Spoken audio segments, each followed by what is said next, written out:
But ஒரு சில நபர்களுக்கு வந்து தீராத கடன் அப்படின்னு இருக்கு. நார்மல் கடனை விட கடன் வாங்கி அதிகமாக வட்டியாகி அது தீர்க்கவே முடியாத நிலைமையில இருப்பாங்க. இப்படி தீராத கடன் தீர்க்கறதுக்கு ஏதாவது முறை? இப்படிப்பட்ட பரிகாரம் பார்த்தீங்கன்னா ரொம்ப சிம்பிளான பரிகாரம். நீங்கள் வீட்டில் இருந்தே பண்ணிக்கலாம். ஆணோ பெண்ணோ, மேரேஜ் ஆனவங்களோ மேரேஜ் ஆகாதவங்களோ, உங்களுக்கு சுமைன்னு ஒன்று இருந்து கடன் இருக்க கடன் தீரவே முடியல, நான் மைத்திரி முகூர்த்தையும் ஃபாலோ பண்ணிட்டு தான் வரேன், இதுக்கு மீறி இன்னும் என்ன முகூர்த்தம் இருக்கா, இதுக்கு என்ன பண்ணுறதுக்கான பரிகாரம் இருக்கா, உங்கள்கிட்ட வந்து பரிகாரம் பண்ணி கடன் தீரளவுக்கு என்கிட்ட காசு இல்லை, அப்படி இருக்கிற வறுமைக்கும் கோட்டுக்கு கீழே இருக்கவங்க இந்த பரிகாரம் பண்ணால் கடன் சுமையை. ஸோ இதெல்லாம் கரெக்டாக 21 நாள் பண்ணிங்கன்னா இதுலேருந்து அடுத்த 21 நாளுக்குள்ளே அதோட சுமை உங்களுக்கு குறையிறதை நீங்களாகவே உணரலாம். ஆனால் இதில் விஷயம் நான் செஞ்சு பாருங்கள், அதிகபட்சம் உங்களுக்கு அதில் எரிச்சு 90 நாளில் ரிசல்ட்டு தெரியும். முழு மனசோட நம்பிக்கையோடு பண்ணுங்கள், நல்லதே செய்யுங்க, நல்லதே நடக்கும்.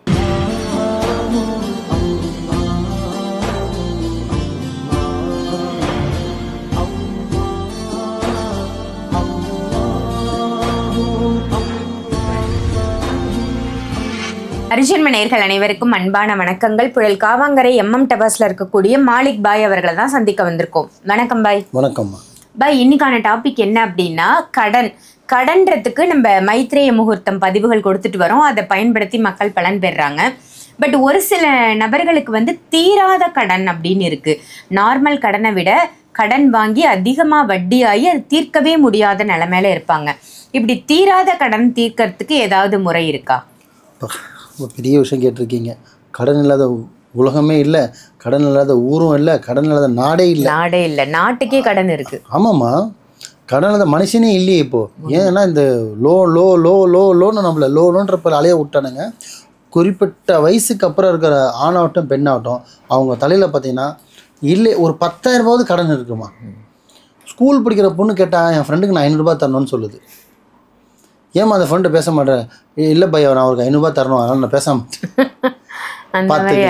ஒரு ஸ்கூல் படிக்கிற பொண்ணு கூட இருக்கிற பொண்ணுக்கு 500 ரூபா கைமத்த வாங்கினதுக்கு அந்த 500 ரூபா எதுக்குன்னா அவங்க அப்பாவுக்கு கிஃப்ட் வாங்கியிருக்கு. இது உண்மை ஸ்டோரி. ஒரு கிளைண்ட் வந்தோட பொண்ணு தான் சொன்னேன், ஏமா பேச மாட்டேன், இல்லை நான் பேசுறது அது அவ்வளோ ஷேர் டைப், இல்லை அந்த பொண்ணுக்கு நான் 500 ரூபா தரணும், அதனால் நான் பேச மாட்டேன்ச்சு. நீ ஏமா 500 ரூபா போய் கடை வாங்கினேன், இல்லை எங்கள் அப்பாவுக்கு கிஃப்ட் வாங்குறதுக்கு நான் 500 ரூபா வாங்கினேன்.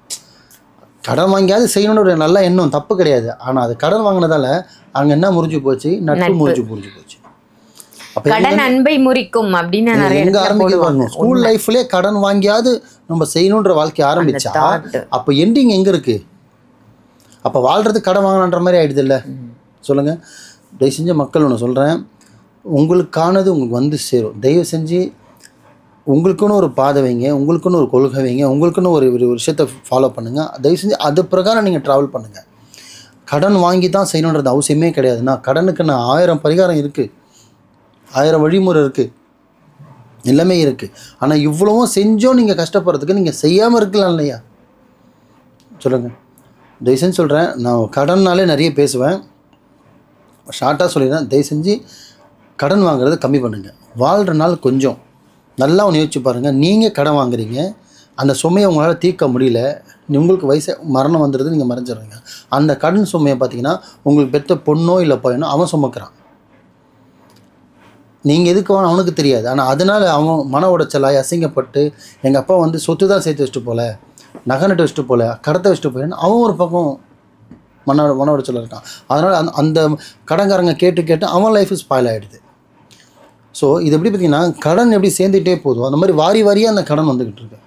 இதெல்லாம் வந்து பார்த்திங்கன்னா எனக்கு நம்ம இவ்வளவு அனுபவம் பார்த்திங்கன்னா எனக்கு நடந்த அனுபவம் கிடையாது, என்கிட்ட ஒரு மக்கள் சொல்கிற அனுபவம் தான் இவ்வளவும்.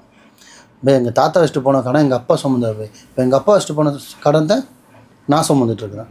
அப்போ ஏன் சுமந்தா என் பிள்ளை சுமப்பேன். அப்போ யார் தான் வாழ்ந்தீங்க? நல்லா யாருமே வாழவே இல்லை. 4 வம்சமும் கடத்தாலே போயிடுச்சு. ஆனால் அந்த கடன் பார்த்திங்கன்னா சம்மந்தமே இல்லாத விஷயத்துக்கு வாங்கின கடமாக இருக்குது. ஸோ அதனால் கடனால் வந்து பார்த்திங்கன்னா நிறைய குடும்பம் இன்றைக்கி இந்த அதர் அஃபேரு லைஃப் போகிறது, ஸ்பாயில் ஆகுறது, ஒரு பொண்ணோட லைஃப் தப்பாக போய் மாட்டிக்கிறது, ஒரு ஜென்ஸோட லைஃப் தப்பாக மாட்டிக்கிறது, ஊர் விட்டு ஊர் போய் பயணத்தை பண்ணி வெளிநாட்டில் வேலைக்கு போகிறேன்னு சொல்லிட்டு மாட்டிக்கிறது, ஆணுங்களோட பெண்ணுங்க, இதெல்லாம் எதனால் ஆகுது? கடன் இல்லாமல் அவன் நாட்டை விட்டு நாட போகிறான். சொல்லுங்கள். கடன் இருந்தால் அவன் இப்போ மனைவி வேலைக்கு அனுப்புகிறான். அப்போ கடன் வாங்குறதால தான் நீ மனைவி வேலைக்கு அனுப்புகிற, நீ நாடு விட்டு நாடு போகிற, உன் மனைவி வீட்டு விட்டு வெளியில் வேலைக்கு போகிறா, நீ ஒருத்தர் போய் லாக் ஆகிற, எவ்வளோ விஷயம் வருது. அப்போ கடன் ஒன்று வாங்காமல் இருந்தீங்கன்னா யாருக்கும் அடிமை இல்லைல்ல. பாருங்கள், அவங்கவுங்க ராஜா மாதிரி, ராஜா பகவத் மாதிரி வாழலாம். சரிங்களா? தயவு செஞ்சு கடன் வாங்காதீங்க.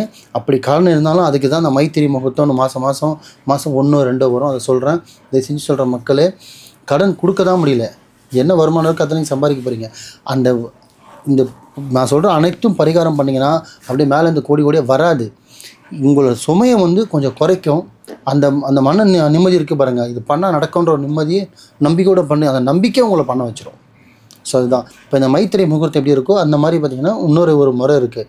மைத்திரை முகூர்த்தம் வந்து மாதத்துக்கு 1 2 தான் வரும். ஆனால் இது வந்து பார்த்திங்கன்னா நீங்கள் கண்டினியூஸாக பண்ண வேண்டிய நாள்.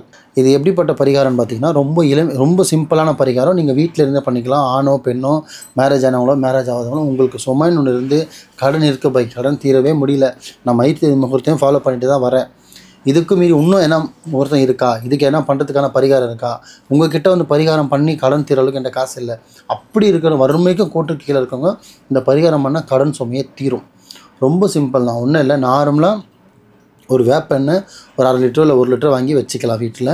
வேப்ப எண்ணெய், அதேமாதிரி ஒரு வேப்ப குச்சி, இது ரெண்டுமே பார்த்திங்கன்னா நாட்டு மருந்து கடையில் கிடைக்கும், எல்லாத்துலேயுமே விற்கிது. இப்போது அழகாக ஒரு வேப்ப எண்ணெய் குச்சி எடுத்து வச்சுட்டு ஒரு ஒயிட் பேப்பர், எத்தனை பேப்பரு, கரெக்டாக 21 பேப்பர் இருக்கணும் ஒயிட் பேப்பரில்.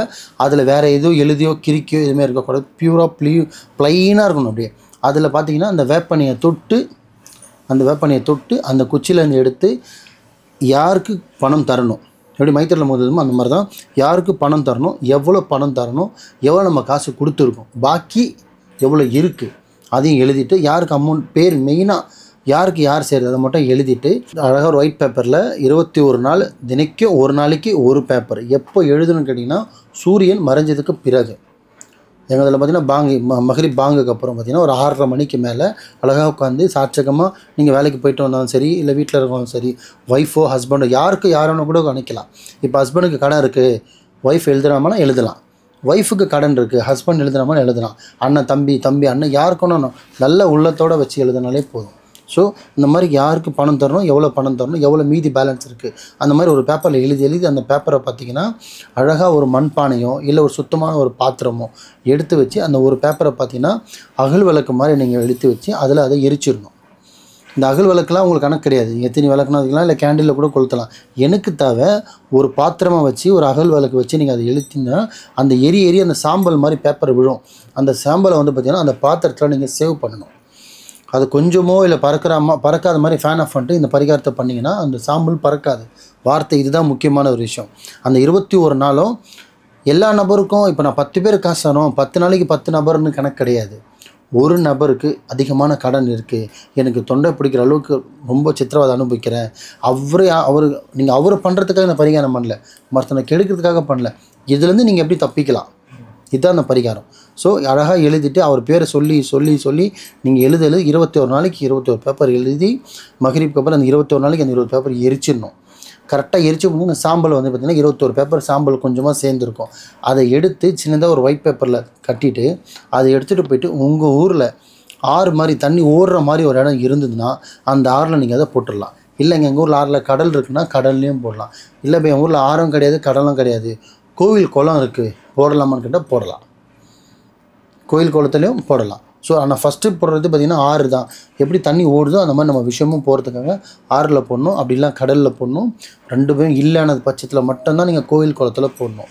இது போடும்போது மனசார வேண்டிட்டு இந்த கடன் இதோட முடிஞ்சிடணுன்றதை ஆத்மாத்மா வேண்டிக்கிட்டு போடணும். 21 நாள் எழுதணும். மகரிப் 6 மணிக்கு மேலே ஒரு 6லேருந்து 7 மணிக்குள்ளே இரவு 6 மணி சாயந்தர வேலையில் கரெக்டாக எழுதி 21 பேப்பர் எரித்து 21ஆவது நாளே நீங்கள் சாயந்தரம் எரிச்சு எடுத்து இது போட்டுடணும். ஸோ இந்த மாதிரி நீங்கள் கரெக்டாக 21 நாள் பண்ணிங்கன்னா இதுலேருந்து அடுத்த 21 நாளுக்குள்ளே அதோட சுமை உங்களுக்கு குறையிறதை நீங்களாகவே உணரலாம். ஆனால் இதில் விஷயம் என்னென்னா அந்த 21 நாள் எழுதுறீங்க பார்த்தீங்கன்னா அப்போ நீங்கள் சுத்தபத்தமாக இருந்து மனநிலையை ஒரு நிலை நிப்பாட்டி அழகாக வேப்பெண்ணெய் குச்சி ஒயிட் பேப்பர் யாருக்கு தரணும் எவ்வளோ தரணும் எழுதி எரித்து 21 நாள் கழிச்சு எதுவுமே போட்டுடணும். இதை செஞ்சு பாருங்கள், அதிகபட்சம் உங்களுக்கு அதில் எரித்து 90 நாளில் ரிசல்ட்டு தெரியும். முழு மனசோட நம்பிக்கையோடு பண்ணுங்கள், நல்லதே செய்யுங்க, நல்லதே நடக்கும். சூப்பர் பாய், ரொம்ப அருமையான தகவலாக கொடுத்தீங்க. ஏன்னா தீராத கடன் தீர்றதுக்கு என்ன வழி அப்படின்னு தவிக்கக்கூடிய மக்களுக்கு இது ரொம்ப உதவியாக இருக்கும். நன்றி பாய். நன்றிம்மா.